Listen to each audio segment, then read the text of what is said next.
इश्क के सामने कई बार शादी के साथ फेरे भी फीके पड़ जाते हैं। शादी का पवित्र बंधन खून के रिश्तों से लथपथ सन जाता है। कई बार कोई जब करवा चौथ का व्रत रखता है और लंबी उम्र की दुआ मांगता है, वही आपके सांसों की डोरी काट देता है। ऐसी ही एक सच्ची घटना हम बिहार के किशनगंज की सुनाते हैं। एक घटना है बिहार की किशनगंज की, जहां पे एक पप्पू गुप्ता नाम का व्यक्ति जो कि एमजीसी हॉस्पिटल में कार्य किया करता था, उसकी शादी हो चुकी थी और पत्नी का नाम था प्रीति। वह अपने दिन प्रतिदिन का कार्य बहुत ही ईमानदारी और सच्चाई के साथ करता था, परंतु कितना ही व्यस्त होने के बावजूद अपने पत्नी को प्रेम करना नहीं भूलता था। वह अपनी हर एक छोटी सी छोटी बात अपने पत्नी के साथ साझा किया करता था। और हुआ यूं कि एक दिन ऐसे ही उसकी अपनी पत्नी के प्रति इतना ज्यादा प्यार और उससे एक पल भी दूर न रहने और छोटी छोटी बातों को फोन पे बताना ही उसकी जिंदगी की आखिरी सांस बन गई। नमस्कार, मैं आर्य ओम प्रकाश स्वागत करता हूं आप सभी के स्टोरी में। यह कहानी शुरुआत होती है प्रदीप राजकुमार उर्फ राजू गुप्ता से। राजकुमार गुप्ता यानी राजू एक दिन अपने हॉस्पिटल से कार्य संपन्न करके निकल रहा था। जैसे कि उसे अपनी पत्नी से हर क्षण बात करने की और उससे प्यार करने की इच्छा रहती थी, वैसे ही रोज की भांति आज अपनी पत्नी को फोन करता है और उसे सूचना देता है कि मैं अब घर की ओर आ रहा हूं और अपना कार्य समाप्त कर चुका हूं, घर आ रहा हूं। राजकुमार गुप्ता यानी राजू जो एमजीसी हॉस्पिटल से निकलकर आ रहे थे, रास्ते में कुछ स्कॉर्पियो सवार व्यक्ति उनका इंतजार कर रहे थे और जैसे ही राजू गुप्ता उनके समीप जाते हैं, स्कॉर्पियो पे सवार व्यक्ति धनाधन उस पे गोलियां बरसाने लगते हैं और राजू गुप्ता लथपथ खून से सने हुए वहीं पे घायल अवस्था में गिर जाते हैं। जब वह स्कॉर्पियो सवार व्यक्ति उन पे गोलियां चलाते हैं तो वह अब फरार हो जाते हैं और राजू गुप्ता वहीं पे तड़पते रहते हैं। लेकिन पत्नी के प्रति इतना प्यार उनको फिर से याद आता है और वह अपने पत्नी को फोन लगाते हैं और उन्हें सूचना देते हैं कि प्रीति प्लीज मुझे बचा लो, मैं रास्ते में गिरा हुआ हूं और मुझ पे गोलियां चलाई गई है। और वह गुहार लगाते हैं। वहीं के स्थानीय लोग तब तक राजू गुप्ता को एमजीसी अस्पताल लेकर जाते हैं और वहां उनका इलाज कराते हैं। लेकिन जब तक उनकी पत्नी आए, वहां वह मृत घोषित कर दिए गए होते हैं और उनकी पत्नी जो कि प्रीति गुप्ता रोने बिलखने लगती है, गिड़गिड़ाने लगती है और पुलिस तब तक उनकी पोस्टमार्टम रिपोर्ट ले चुकी होती है और उस पे जांच की कार्रवाई शुरू कर देती है। जांच की कार्रवाई शुरू की जाती है और सामने आता है अब कि मृत्यु का कारण आखिर क्या है।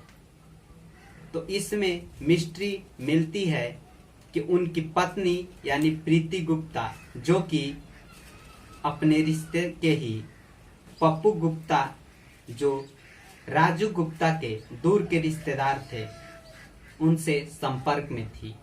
हुआ यूं कि पप्पू गुप्ता अपने भैया के शादी यानी जब प्रीति और राजू गुप्ता की शादी हुई थी तभी आकर इनके यहाँ रहा करता था और अपने देवर भाभी के रिश्तों को बरकरार रखा था। उसी बीच में पप्पू गुप्ता और प्रीति के बीच प्रेम संबंध बन गया होता है और राजकुमार गुप्ता यानी राजू गुप्ता जो एमजीसी अस्पताल में छोटा सा प्लम्बर का कर्मचारी था, वह अपने पत्नी को इतना प्यार करता था कि वह उसे नर्सिंग का कोर्स कराने के लिए वहीं पे एडमिशन करा दिया। और जब नर्सिंग की क्लास करने के लिए उनकी पत्नी प्रीति गुप्ता जाया करती थी, तभी पप्पू गुप्ता उन्हें छोड़ने के लिए जाया करता था और साथ ही में दोनों के बीच प्रेम प्रसंग इतना हद तक बढ़ गया कि वह देवर भाभी के रिश्ता को लांघ कर एक पति पत्नी के रिश्ते जैसे संबंध बनाने लगे थे। और इसकी जानकारी या संदेह जो है राजकुमार यानी राजू गुप्ता को हो जाता है। राजू गुप्ता आए दिन अपनी पत्नी से इसके बारे में बात करने की सोचता है और वह बात जब जब कहता है तब तब वह अपने पत्नी की नजरों में कांटे जैसा चुभने लगता है और यह बात उसकी पत्नी को जरा सी भी पसंद नहीं आती है। तब वह अपने प्रेमी यानी अब जो देवर पप्पू गुप्ता था उसका प्रेमी सौहर हर चीज बन चुका था। वह अपने प्रेमी को फोन करती है और सारी बातें बताती है और यहीं से शुरू होता है राजू गुप्ता को रास्ते से खत्म करने की साजिश।